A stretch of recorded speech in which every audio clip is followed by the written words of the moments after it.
आइए अपनी इडियम्स और फ्रेजेस की सीरीज़ को आगे बढ़ाते हैं और देखते हैं एक बहुत ही कॉमन इडियम को। बहुत कॉमन है, बहुत इम्पॉर्टेंट है और बहुत ज़्यादा इस्तेमाल किया जाता है। बहुत ही आसानी से समझ सकते हैं आप, क्योंकि हिंदी में भी एक इसका काउंटर पार्ट है। मतलब ऐसा ही हम एक मुहावरा हिंदी में भी इस्तेमाल करते हैं। आइए देखते हैं, कोशिश करिए गेस करने की हिंदी का वो कौन सा मुहावरा है जो इसकी तरह इस्तेमाल किया जाता है। आइए देखते हैं। Add fuel to the fire मतलब आग, ईंधन।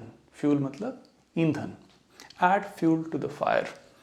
His angry response only added fuel to the fire. Don't say anything rude, it will only add fuel to the fire. कोशिश करिए गैस करने की। आसान है समझने में कि कौन सा है। आपने सुना होगा, अक्सर लोग कहते हैं आग में घी का काम करना। अब आग में घी का काम करने का मतलब क्या है? आग में घी का काम करने का मतलब सिर्फ ये है कि आग पहले से ही लगी हुई है। मतलब कोई सिचुएशन पहले ही खराब है, उसमें घी डालने का मतलब आग को और भड़काना, राइट? तो इसका मीनिंग है to make a bad situation, मतलब एक खराब परिस्थिति को, to make a bad situation worse, मतलब उसको और ख़राब करना। कोई चीज़ ऑलरेडी बहुत परेशानी भरी है, दिक्कत भरी है, समस्या है, उसमें कोई बहुत ऑलरेडी सिचुएशन ख़राब हो चुकी है, उसको किसी एक्ट से और ख़राब करने को कहते हैं add fuel to the fire, आग में घी का काम करना। मतलब his angry response only added fuel to the fire. उसके गुस्से से भरे रिस्पॉन्स ने, उसके क्रोधित रिप्लाई ने आग में घी का काम किया। Only added fuel to the fire.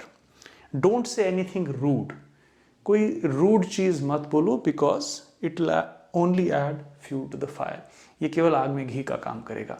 आग में ईंधन का है, वो लोग ऐड घी टू द फायर नहीं बोल रहे हैं, घी इस्तेमाल नहीं करते वहाँ इतना ज़्यादा, तो add fuel to the fire. लेकिन सेंस वही है, कोई सिचुएशन ऑलरेडी ख़राब है, उसको और ख़राब करना। फ्रेजेस की सीरीज़ में एक बहुत ही छोटा, सिंपल येट बहुत ही कॉमन और इम्पॉर्टेंट इडियम जोड़ते हैं।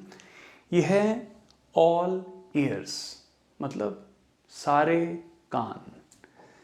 अब जैसा कि आप जानते हैं, इडियम्स फ्रेजेस में अक्सर ये होता है कि जो लिटरल सेंस निकलता है वो उसका एक्चुअल मीनिंग होता नहीं है, बट आप इसको बहुत आसानी से समझ सकते हैं अगर सेंटेंसेस को देखें।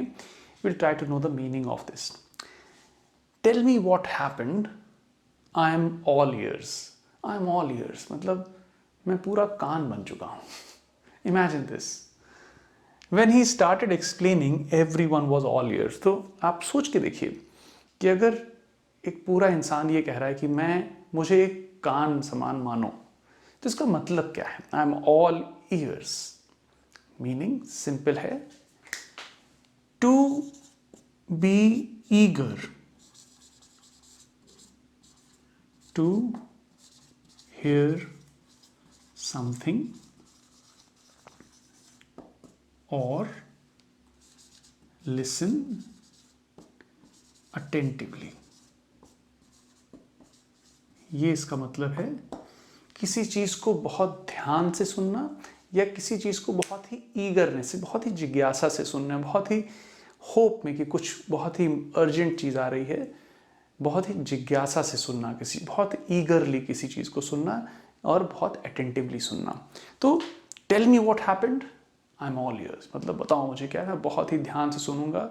आई am eager to hear what you are trying to tell me. When he started explaining, everyone was all ears। जब उसने इस चीज़ को एक्सप्लेन करना स्टार्ट किया, when he started explaining, everyone was all ears मतलब सब लोग बहुत ही ध्यान से सुन रहे थे। तो all ears इस्तेमाल करिए, बहुत ही सिंपल है इस्तेमाल करना और बहुत ही मज़ा आता है, बहुत ही कॉमन है।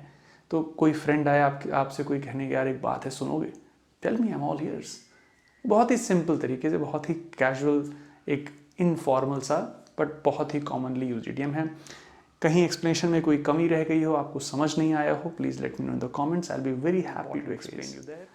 अराउंड द क्लॉक या कई बार राउंड द क्लॉक भी कहते हैं, दोनों इस्तेमाल किए जाते हैं, दोनों का मतलब बिल्कुल सेम है। आइए देखते हैं कैसे सेंटेंसेस में इस्तेमाल किया जाता है और क्या इसका मीनिंग है। 2 एग्जाम्पल सेंटेंसेस से स्टार्ट करते हैं। The team worked around the clock to meet the deadline. The team worked around the clock to meet the deadline. The store is open around the clock during holidays. क्या मतलब हो सकता है इसका, सोच के देखिए।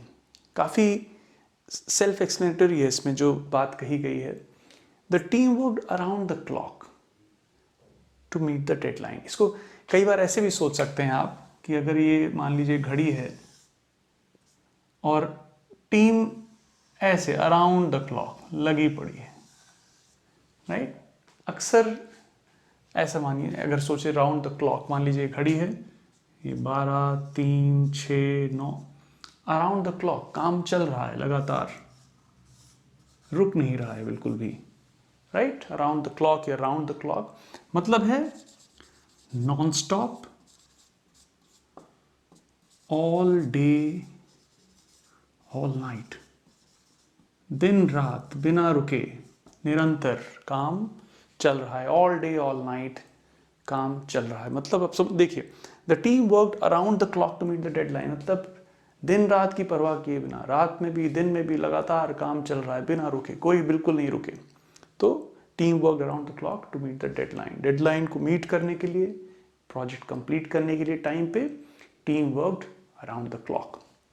The store is open around the clock during holidays, मतलब स्टोर, इससे समझ में क्या आ रहा है, स्टोर है 24 घंटे खुला है। छुट्टियों में भी स्टोर जो है, वेकेशन होती होगी तो वही मान लीजिए टूरिस्ट स्पॉट है जहाँ 24 घंटे टूरिस्ट आते रहते हैं, दिन में रात में, तो भले ही लोग शिफ्ट में काम करते हो बट स्टोर खुला है। The store is open around the clock या around the clock during holidays. तो बहुत ही सिंपल है समझना, बहुत ही आसान है इस्तेमाल करना। Non stop, all day all night काम चल रहा है या स्टोर खुला है या किसी चीज़ के बारे में बात चल रही है, ये है इसका मतलब। बहुत ही आसानी से यूज़ करिए। फिर भी कहीं कोई डाउट हो, एक मीडियम जोड़ते हैं। मीडियम है back to square one.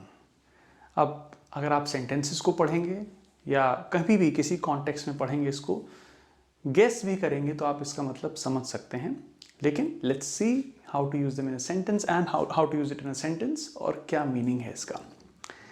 If this doesn't work, we'll have to go back to square one. The deal failed, so we are back to square one. अब इसको एक सांप सीढ़ी के खेल के तरीके से समझ सकते हैं। सांप सीढ़ी के खेल में क्या होता है, ऐसे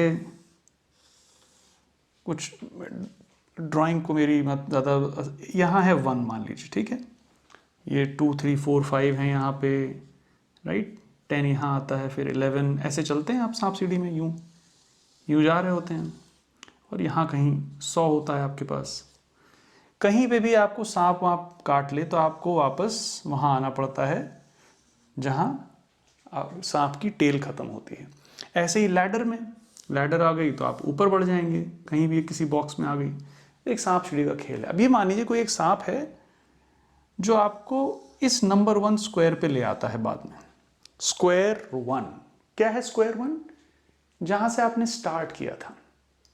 कहने की बात यह है, बैक टू स्क्वायर वन का मतलब चाहे आपने जो भी कर लिया हो, आप फिर से वहां जाएंगे, कहां? स्टार्ट पे। मतलब if this deal doesn't work, we'll have to go back to square one. अगर ये डील काम नहीं करी, अगर ये डील नहीं चल पाई, if this doesn't work, we'll have to go back to square one. अगर ये काम नहीं करता है, जो भी जिसके बारे में बात हो रही है, इफ दिस, जो भी दिस है, then we'll have to go back to square one. मतलब to start over again from the beginning. मतलब शुरू से फिर से स्टार्ट करना। मतलब आप सोचिए कि बिगिनिंग से आपको कोई चीज फिर से स्टार्ट करनी पड़े, इसका मतलब है बैक टू स्क्वायर वन। तो आप एक बार जरा सोच के देखिए कि सारी मेहनत पानी में फिर जाए और आप फिर से वहीं पहुंच गए जहां से आपने स्टार्ट किया था। The deal failed so we are back to square one. Deal fail हुई, जो भी सारी मेहनत थी सब बेकार हो गई, फिर से हमें भी ये स्टार्ट करना पड़ेगा। बैक टू स्क्वायर वन, सांप सीढ़ी के नंबर 1 की तरह से याद रखिए, जहां से आप स्टार्ट करते हैं। कुछ भी मेहनत कर लीजिए, उस सांप ने काटा जो आपको 1 नंबर पे ला रहा है, you are back to square one. You have to start over again from the beginning, right.